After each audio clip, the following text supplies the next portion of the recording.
Hello and welcome to our Sunday Gospel Reflection. Today we hear the beautiful story of the widow's mite. Jesus observing among all the people that were giving, a widow who gave only 2 small coins that she had.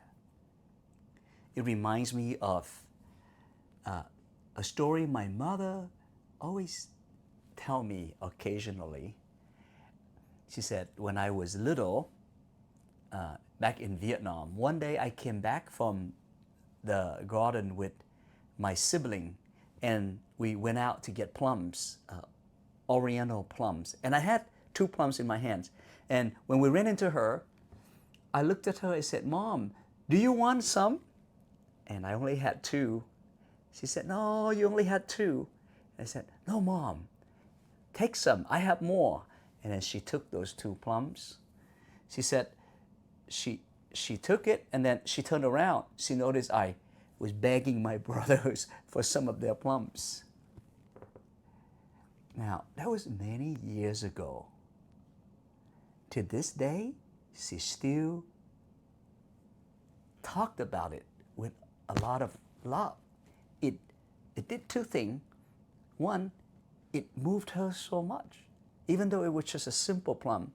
2, it made me, at least in my opinion, her favorite son.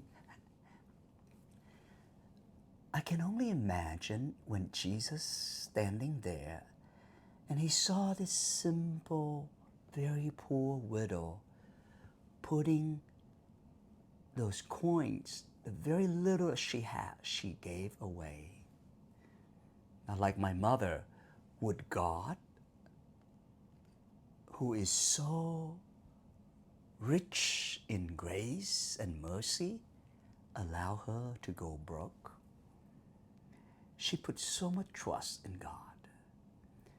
In the same way, my dear brothers and sisters, her story really challenged us to give, not out of convenience, but rather out of profound generosity and trust that we can never outdo God's generosity.